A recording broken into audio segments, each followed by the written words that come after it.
Aujourd'hui, on va parler d'un sujet qui est hyper important, qui touche tout le monde, que ce soit la relation du streamer avec sa communauté et notamment des dons caritatifs. Ainsi, on va réagir ensemble sur la vidéo de Sir Gibzy à propos d'un streamer qui a arnaqué sa communauté à hauteur de 15 000 euros. D'ailleurs, juste avant que la vidéo commence, n'hésite pas à t'abonner et à liker la vidéo, c'est un énorme soutien pour les petits vidéastes comme moi. On va se mettre un petit react du coup sur Sir Gibzy. Je sais pas si vous connaissez ce youtubeur que j'aime beaucoup. J'avais regardé au début il y a quelques années et à la fin j'avais plus aimé son contenu qui était trop dans l'attaque et il a beaucoup changé là-dessus. Donc en vrai j'ai vraiment beaucoup aimé. Ce streamer a arnaqué sa communauté et va en payer le prix fort.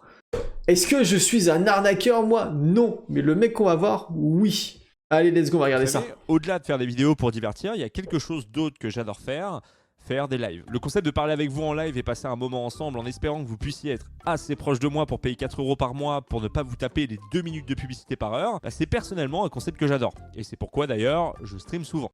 Mais le souci avec ce type de métier, c'est que c'est quand même assez précaire quand on y pense. Devoir demander tous les mois à sa communauté de l'argent pour pouvoir vivre, bon, ça va bien 5 minutes, hein, mais il y a un moment où tu te dis, c'est quand même vachement instable. Et c'est pourquoi tu vas trouver différents modèles économiques. Certains vont décider de mettre 4 minutes de pub toutes les heures, en plein live, pour essayer de gagner quelques euros. D'autres vont créer des Tipeee en demandant également de l'argent mensuel afin de conforter ses arrières. Mais également, le plus intéressant, faire des placements de produits. Ça fait pas mal d'années maintenant que sur Twitch, les placements de produits sont présents et ça fonctionne plutôt bien, puisque ça paye déjà Alors les gars, moi je vous dis un truc, le jour où je fais un placement de produit, que ça soit sur Twitch ou sur YouTube, j'ai réussi ma vie.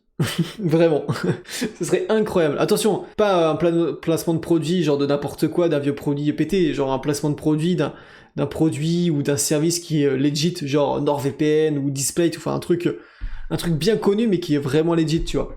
Pas trop mal et pas besoin d'être un énorme streamer pour pouvoir en faire. D'ailleurs, Stream Elements, qui est une plateforme à la base qui te permet de créer des overlays ou des alertes, maintenant propose des placements de produits, ce qui permet d'être bien plus confortable. Mais à l'époque, les placements de produits, c'était pas très répandu. Et il y avait un autre modèle. Alors ça, par rapport à ça, j'ai plein de notifs tout le temps. Mais ça, c'est vraiment un peu foireux parce que c'est des placements de produits qui se basent en fait sur le fait que les gens téléchargent l'application. Donc il faut jouer généralement. Alors pour HelloFresh, je sais pas trop à quoi ça correspond. Mais pour Warpath ou Rise of Kingdom, mais c'est généralement des jeux mobiles un peu éclatés que je joue pas. Genre Star Trek Fleet Commander, c'est chiant à mourir. Mais à l'époque, les placements de produits, c'était pas très répandu. Et il y avait un autre modèle économique qui avait fait son apparition et tourné des lives. Allez, au plaisir. Tu avais pas vu venir celle-là. Mesdames et messieurs, installez-vous confortablement, laissez-moi vous raconter le jour où un streamer a détourné des fonds caritatifs jusqu'au moment où il était grillé.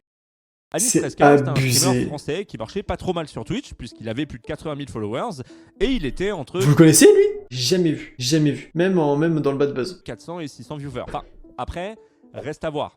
Si c'était des vrais viewers, il avait quelques subs et en soi, il arrivait, de ce que je comprends, à vivre de ce métier. Enfin, apparemment, il avait quelques galères de thunes, mais il arrivait quand même à survivre. Et un jour, il a la bonne idée de faire un live caritatif. Et le concept du live caritatif, c'est très simple. Tu streams, les gens donnent de l'argent et ensuite tu l'envoies à l'association de ton choix. Alors, à l'époque, ça se faisait souvent comme ça, mais D'ailleurs, ça a changé. Je pense qu'il va en parler tout de suite. Avant, oui, c'était on envoie un don au streamer et ensuite il renvoyait directement à l'association caritative. Maintenant, ça se fait automatiquement. Tu peux créer sur Twitch un système de dons caritatifs où les gens donnent et ça va directement à l'association sans passer par le streamer, ce qui est beaucoup mieux d'ailleurs. Maintenant, l'argent est directement envoyé à l'association par ton lien, ce qui veut dire que tu n'as pas cet argent sur ton compte. Et vous allez comprendre pourquoi. Il a fait plusieurs lives caritatifs pour l'AFSEP, qui est l'association française des sclérosés en plaques. Et en fait, cette maladie le touchait puisque apparemment son père en était atteint. Et ça marche plutôt bien puisqu'avec tous ces lives, il va récolter plus de 10 000 €. Sauf qu'en fait, certaines personnes de sa communauté ont eu des doutes concernant l'argent donné à l'association, surtout durant la semaine du 17 octobre où il avait réussi à collecter un peu moins de 5 000 €. Mais la question qu'on peut se poser, c'est comment on peut avoir des doutes en soi sur ces donations? Eh bien, tout simplement parce que Anis, qui a expliqué dans des précédents lives qu'il avait des problèmes d'argent, après ses lives caritatifs, il a eu la bonne idée de se racheter du matériel pour streamer et également il se serait acheté des paires de sneakers. Alors, les chaussures, pas cette sublime...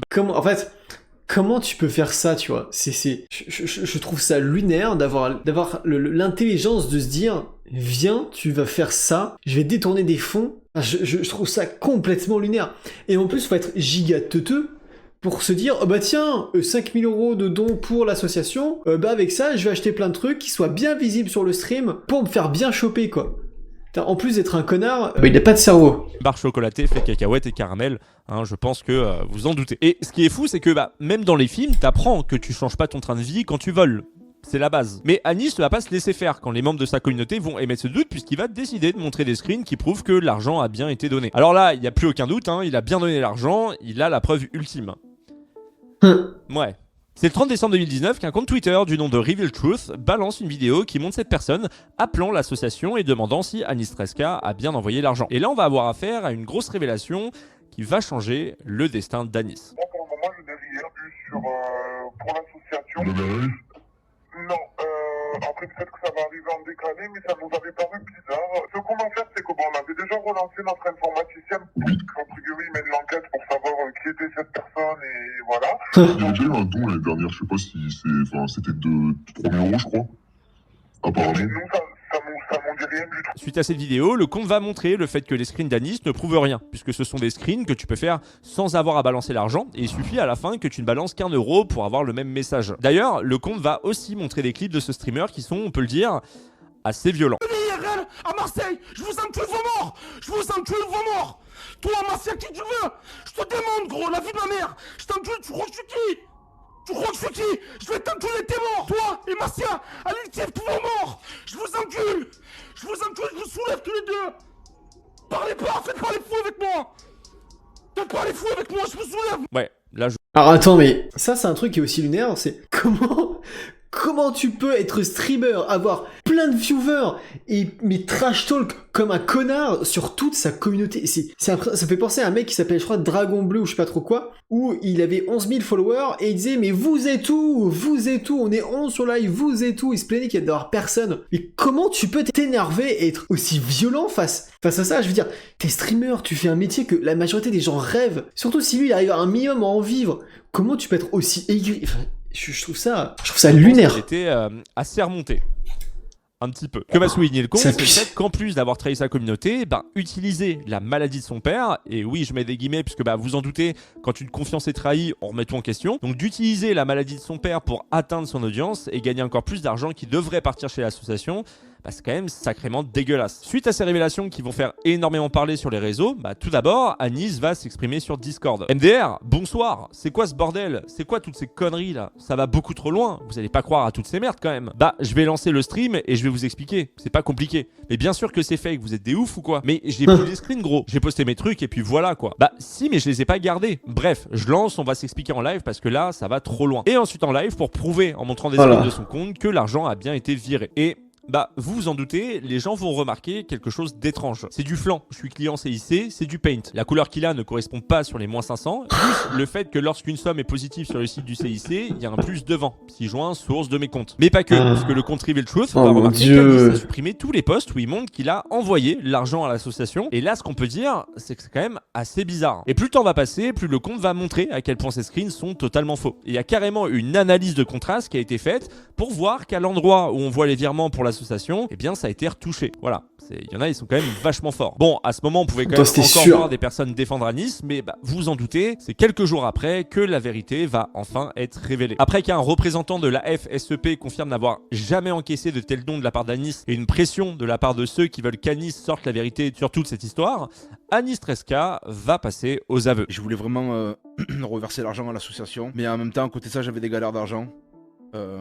Des problèmes d'impôts, de crédit. Quand cette somme d'argent est rentrée, ça m'a traversé l'esprit et j'ai pas fait le bon choix. Je suis rentré dans une espèce de spirale infernale où je devais tout le temps des sous à droite, à gauche, faire des crédits, payer des crédits pour... Oh la vache. le chat de Foufeuille. En même temps, ce qu'il a fait, c'est horrible parce que du coup, il a pris une somme colossale de plusieurs milliers d'euros qui était à la base pour l'association, qui pour une maladie de sclérose en plaques, qui est une maladie hyper grave, pour juste son intérêt personnel. Alors oui, il était en galère de thunes, mais tu fais pas ça. Quand tu fais un truc associatif, même si tu reçois beaucoup d'argent, tu le reverses. Après, faut essayer de se mettre un petit peu à sa place, dans le sens où lui, comme il disait, peut-être que c'est une excuse et que c'est pas du tout le cas. Mais s'il était en galère de thunes, effectivement, quand tu as beaucoup d'argent, c'est vrai que ça peut vriller. Mais encore une fois, si tu réfléchis un minimum, tu le fais pas, tu vois, parce que tu sais que tu vas te faire griller. Sur Internet, tout se retrouve. La vérité se retrouve sur Internet, la preuve. T'as des mecs qui ont fait des dingueries pour trouver la vérité sur Internet. Et tant pis pour lui, quoi. Il a joué, il a perdu. Pour payer des crédits à droite à gauche. L'année d'après, j'ai fait pareil. Oh, putain, le con.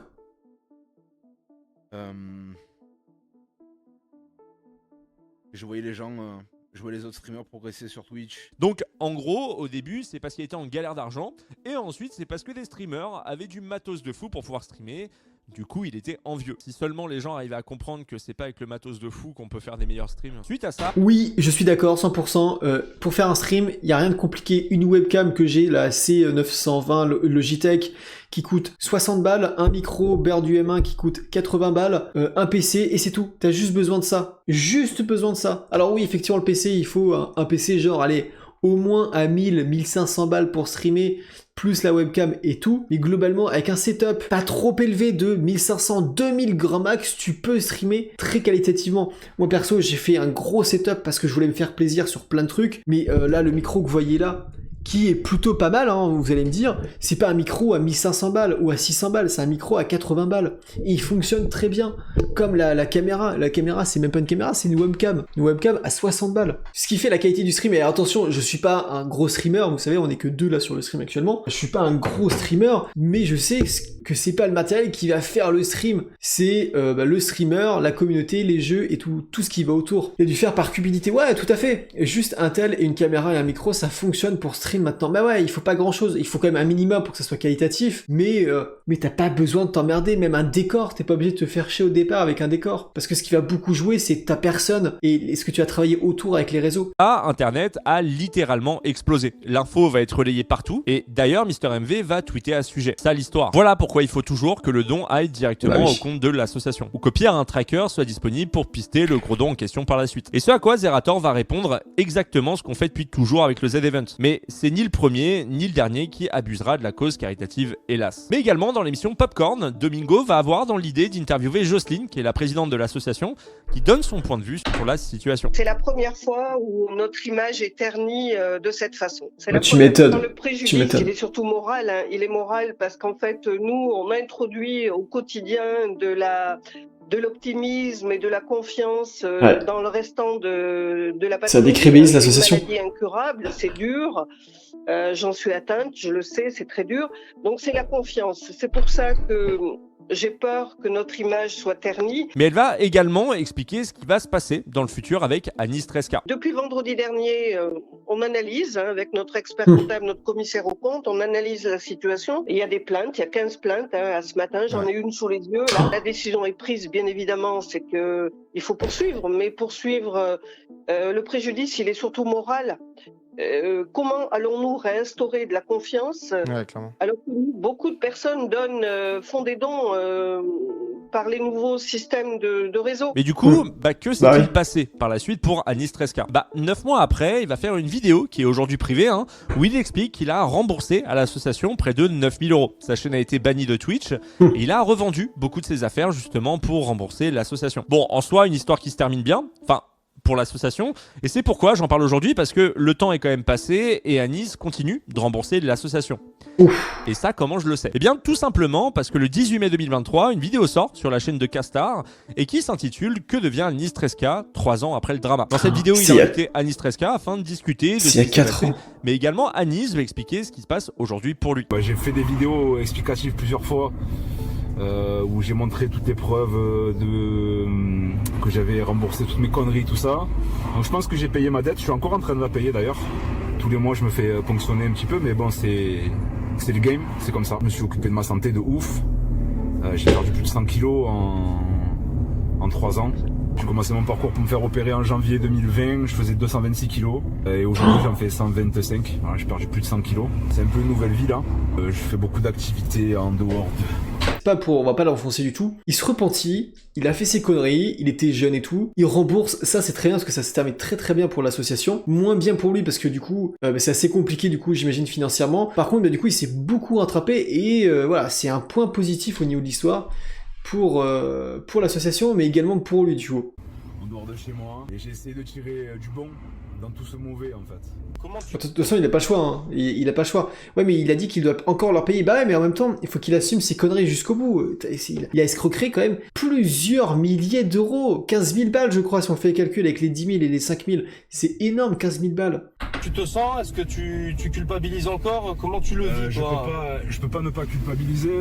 Je peux pas ne pas culpabiliser, bien sûr, que je m'en veux de tout ce que j'ai fait. Malheureusement, j'ai fait de la merde à côté de tout ça et je m'en voudrais toujours d'avoir perdu cette chance que j'avais là de pouvoir vivre des jeux vidéo, quoi. Aujourd'hui, il s'est repris en main, il continue de rembourser ce qu'il a volé et compte reprendre le streaming. Et je voulais vous parler de cette histoire parce que ça va être chaud pour lui. Ça existait déjà avant à Nice.